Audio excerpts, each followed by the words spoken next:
ain't see me, you Stevie. Wondering how I reach more evolutions than Evie and make it look easy. What is up, Earth's mightiest subscribers? It's Blerd without fear. Welcome back to the channel. All right, today's video, we are going to be continuing our journey into Black history in comics, and we're going to continue with our focus on Black female superheroes, supervillains, and anti-heroes that a lot of people just don't talk about. And to continue this trend, I want to talk about a character who has been around in Marvel Comics for a very long time, but alas, very few people know about her, and that is Necra. Now, I know what some of you are already thinking. You're just sitting here thinking right now, wait a minute, Ernie, come on, man. This is not a black woman. This is a white woman, and I mean white with white. This woman is Cracker Barrel white. Just sit back for a second.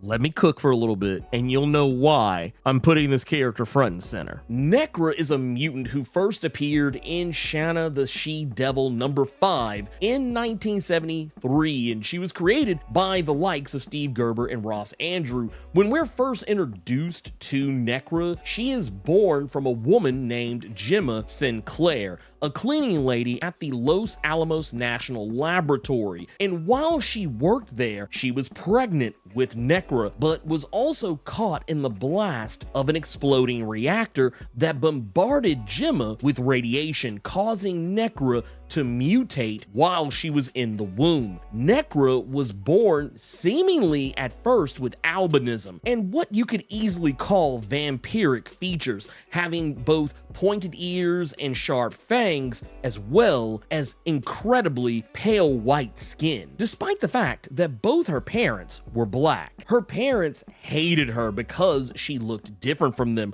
her father especially, oftentimes believing that Necra was not his actual daughter and that Necra was white because Gemma was sleeping with someone else, presumably a white man. But because of her vampiric features, she was believed to be a freak, so much that she would eventually run away from home when she was 14 years old. This is when she would meet the character Mandrill, another mutant who she discovered kinship with, but eventually they'd both be attacked by a mob of mutant haters, and when one of them attempted to stab Necra with a pitchfork, her mutant powers activated, causing the pitchfork to bend against her flesh. Necra's mutant powers manifest as neo-adrenaline that releases into her body when she's feeling extreme negative emotions, more specifically anger and hatred. When feeling these negative emotions, she becomes strong enough to lift up to 10 tons easily. It's even believed that she can increase her strength beyond this limit temporarily if her levels of anger increase significantly. Her ability to withstand harm is also superhuman. When angered, she has been depicted as no-selling Black Widow's Widow Bites, Spider-Woman's Bioblast, as well as gunfire, both high caliber and low caliber. She has also survived impacts and strikes from superpowered beings and even extreme temperatures and elements like being set on fire or being electrocuted or even frozen solid. She's also been able to survive falls from terminal velocity without so much as a scratch. Depending on her levels of anger, she is also superhumanly fast and agile, able to move faster than an Olympic level athlete and sometimes even faster than the human eye can perceive. This allows her to dodge attacks she'd normally be incapable of avoiding. Anger can even allow her to exert herself for up to 1 hour without feeling the effects of fatigue. The neo-adrenaline that her X gene allows her body to produce was even revealed to be able to grant another person access to her powers, and we know this because she has been depicted selling her blood to be used as mutant growth hormone in the past, a drug that acts as a temporary source of mutant powers for normal humans. The only real weakness to Necra's abilities is her need to be angry to achieve them. Without anger, she is for all intents and purposes only as strong, agile, fast, or durable as a normal human. Not only that, but if one were to use psionic abilities or a mood-altering drug to dampen her mood, she would be rendered effectively powerless. This power set has been deemed by many in the Black community, myself included, to be incredibly problematic because it leans into the harmful stereotype of the angry Black person, and even more harmful than that, the angry Black woman. Beyond her mutant power, she is considered to be an above-average hand-to-hand fighter, excelling in both brawling and street fighting tactics, though it's largely believed she lacks any actual formal combat training. While many tend to focus on Necra's problematic mutant powers, she actually has some other skills at her disposal in terms of magic. Most tend to forget that she's actually quite the accomplished voodoo priestess, able to conjure and wield voodoo rituals at an expert level thanks to her time working alongside the Black Talon and the cult of Kali. She has proven that she's capable of controlling and creating zombies effortlessly, and she has even developed some magics and spells of her own, mixing voodoo with other magic disciplines to develop her own style of sorcery. She even managed to build a cult of Kali around herself, though much of this was based on her ability to manipulate the cult into believing she was actually Kali. While Necra has on multiple occasions referred to herself as albino, she's actually not. Her albino-like features are the result of her X gene, not actual albinism. And those same features that would lead people to believe that she is albino has also tripped up other characters in the Marvel Comics universe into believing that she is white. There's even an issue of Avengers West Coast #2 from back in the 1980s where Grim Reaper is exclaiming how much he hates spades, which, for those not in the know, spades is an older derogatory term for Black people. And when Necra goes to correct him, saying that I'm Black and I sense no hatred in you for me, Grim Reaper tries to stop her, saying that you're not Black, you're a white woman. And when Necra tries to say that she is albino, he stops her by saying, you're white. That's all that counts. You're unique. The purest white I've ever known. Nothing problematic about this at all. Granted, Grim Reaper is a racist and a white supremacist and Nazi, so of course he's gonna say problematic things. I just think it's wild that something like this was in a comic back in the late 80s. Now, despite the fact that she is not albino, this is something I've always kind of felt was a mishandled opportunity with a character like Necra. Necra is a commentary on colorism and how minorities perceive people who are of the same race as them, but don't exactly look the same as them. You see this in Black communities. You see this in Latin communities. You see this in East Indian communities. Any community where the predominant skin color is Black or brown in some way, shape, form, or fashion, colorism exists. The reason why I say this is mishandled, though, is because while at first it seemed that was the message, that yeah, we want to show this character who is a Black woman but does not look traditionally Black, this is an opportunity to start opening up some conversations. And this was, in a roundabout way, a commentary on that. It was a misinformed one, because it became this deal where Necra was hated so much by everyone around her, and because her power stems from hate, instead of becoming a hero that fought back against this, she became a villain. She just hated everyone. She decided she hated everyone for being the way that she was, the same way that her community had spurned her for not looking, quotey fingers, traditionally Black. Where the albinism stuff comes into play, yeah, it's one of those deals where I think initially she was often cited as being albino, and even, herself claiming that she is albino, but in truth, that's not exactly how she works. It's yet another thing about the character I find incredibly problematic, but it's also something I feel like as the years have passed and we have gotten more experienced writers to handle this character, because she has not really appeared in very many comics for a character who has been around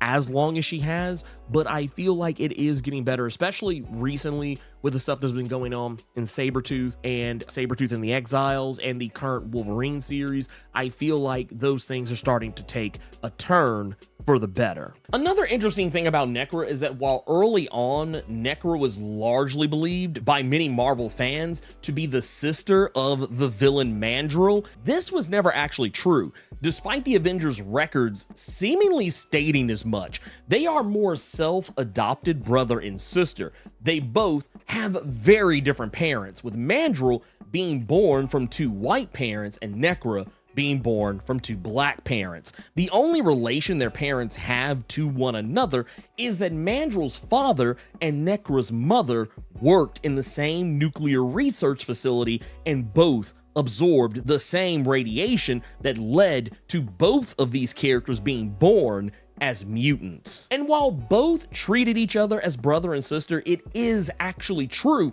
that the only reason Necra cared as much as she did about Mandrill is because his powers forced her to. His power releases pheromones that force the opposite sex to do pretty much whatever he wants. That said, Necra is no stranger to problematic relationships. She has been tied to one of the most problematic Marvel characters in history that I mentioned earlier, Wonder Man's brother, the Grim Reaper, an open and unapologetic racist. That relationship would eventually fall apart, not because Necra got some damn sense, but because when Grim Reaper was killed, she was able to resurrect him using her voodoo knowledge. Unfortunately for her, Grim Reaper immediately killed her, and she wouldn't be brought back until about roughly 5 years later in the Dr. Druid series, Druid, in 1995, where Damon Hellstrom would be the one who brought her back to life. She's also died once more since then, but the nature of her resurrection was never explained.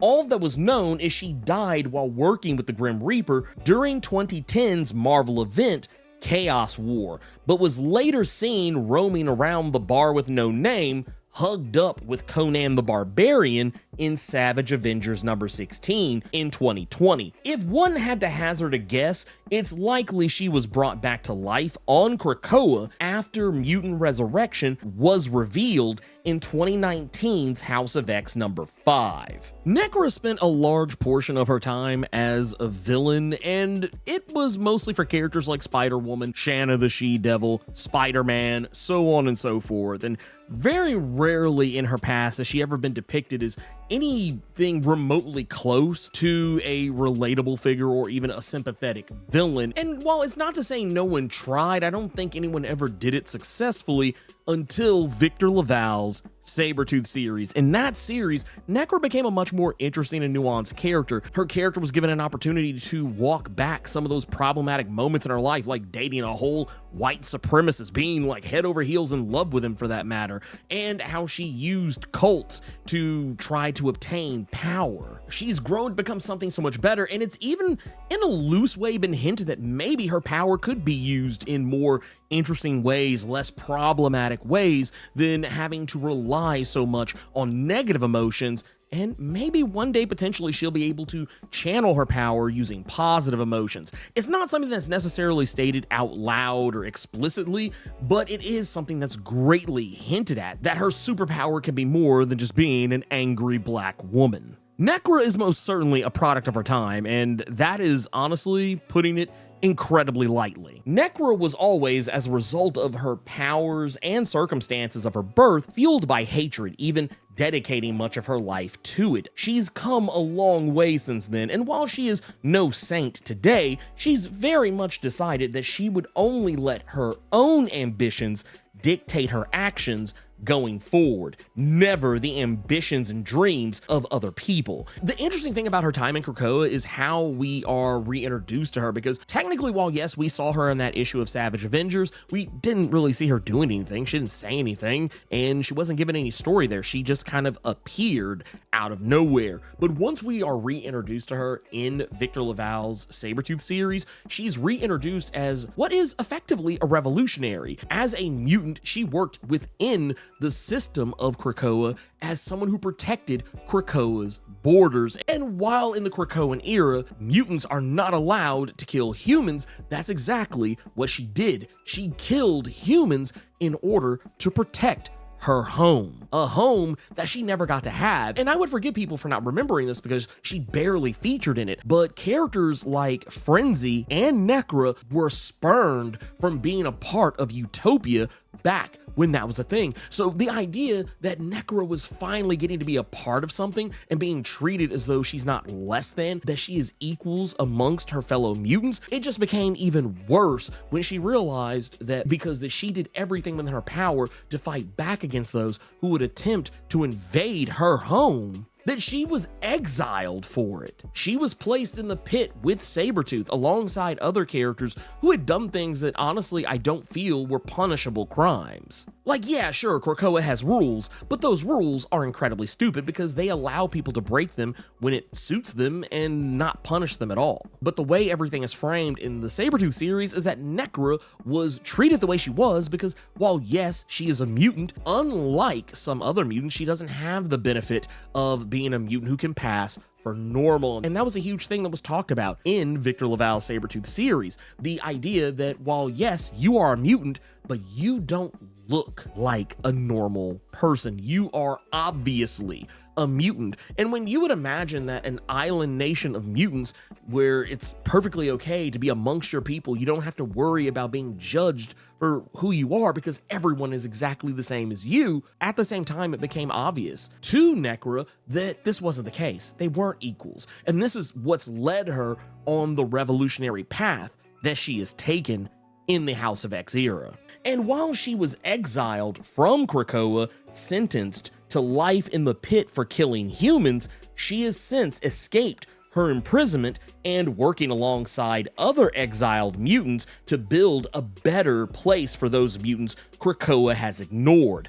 In a roundabout way, taking up a mission statement some would rightfully think is similar to Magneto's Brotherhood of Mutants. This new community that she is building is called the Maroons, a name reminiscent of the real-life Maroons, African slaves in Jamaica who fought back against those who tried to enslave them and created their own community that allowed them to live as free men and women. For Necra and her flock, this is a community of fellow mutants who help one another and lift each other up, looking out for every mutant next to them and making sure they are never preyed upon by hateful humans ever again. And if they decide to fuck around and find out, Necra will make damn sure her Maroons are prepared to throw hands. You guessed it, obligatory channel outro time. If you're not subscribed to the channel, consider doing so. Clicking that subscribe button and tapping that notification bell ensures that you get more videos just like this one and you don't miss any of my other content that I drop throughout the week, plus my live streams every Thursday and Saturday. And if you enjoyed the video, make sure you click that like button, keep it plus ultra, and sound off in the comments.